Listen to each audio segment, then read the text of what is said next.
بسم اللہ الرحمن الرحیم۔ مقام ابراہیم یہ وہ پتھر ہے جہاں پر کھڑے ہو کر حضرت ابراہیم علیہ السلام نے بیت اللہ کی تعمیر فرمائی۔ یہ وہ پتھر ہے جس کے بارے میں کہا جاتا ہے کہ یہ پتھر جنت سے اتارا گیا تھا۔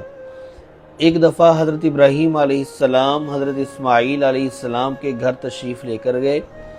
اور اس وقت اتفاق سے حضرت اسماعیل علیہ السلام گھر پر موجود نہیں تھے، لیکن ان کی بیوی حضرت عمارہ گھر پر موجود تھی۔ انہوں نے عرض کیا حضرت ابراہیم علیہ السلام سے کہ چچا جان آپ یہاں کچھ وقت کے لیے رکیں، ہم آپ کی خدمت کریں گے۔ آپ نے فرمایا بیٹی مجھے یہاں سواری سے اترنے کی اجازت نہیں ہے، لیکن نیک سیرت بہو نے جب یہ دیکھا کہ حضرت ابراہیم علیہ السلام سفر کر کے آئے ہیں اور بالوں پر دھول بھی ہے اور خدمت کی ضرورت بھی ہے، تو آپ نے فرمایا ٹھیک ہے چچا جان آپ سواری سے نہ اتریں، میں ایسے ہی آپ کے سر کے بالوں کو دھو دیتی ہوں۔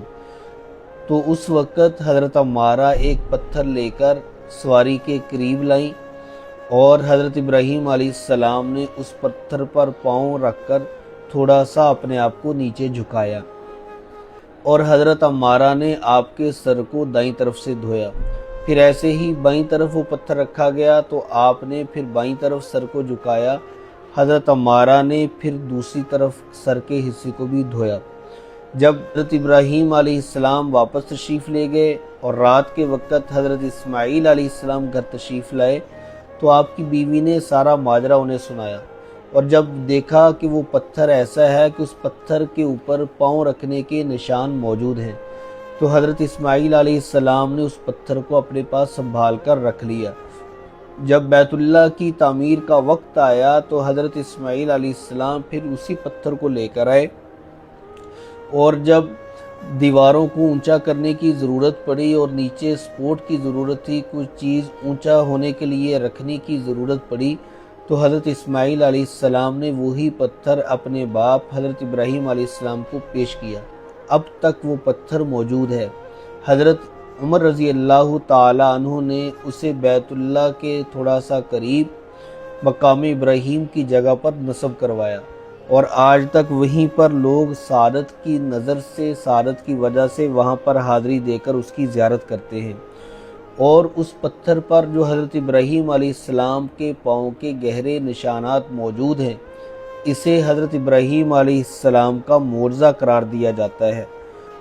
اور اس پتھر کے بارے میں کہا جاتا ہے جیسے حجر اسود جنت سے اتارا گیا تھا، یہ پتھر بھی ایسے ہی جنت سے اتارا گیا ہے۔ امام ازرقی رحمہ اللہ نے اپنے دادا سے روایت کی کہ جس وقت اللہ تعالیٰ نے حضرت آدم علیہ السلام کو دنیا میں بھیجا اور ان کے رہنے کی جگہ کو اللہ تعالیٰ نے بیت اللہ قرار دیا، تو حضرت آدم علیہ السلام کی حفاظت کے لیے،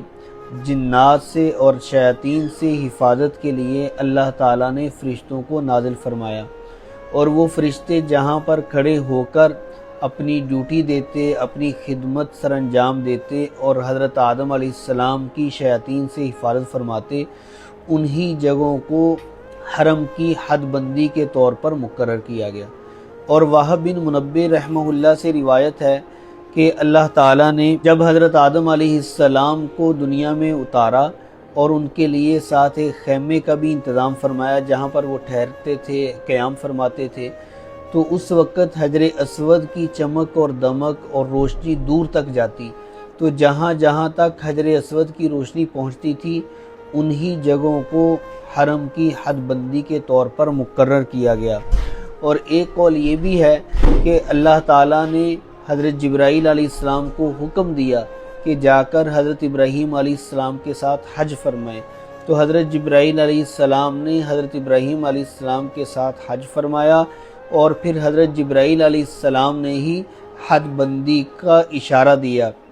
کہ یہ جگہ حدود ہیں، تو وہاں پر حضرت ابراہیم علیہ السلام نے پتھر اور گارے کے ساتھ کچھ ستون قائم کیے جو حرم کی حد بندی کے مقرر کرنے کے طور پر جانے جاتے ہیں، اور یہی اس کی بہت بڑی علامت ہے۔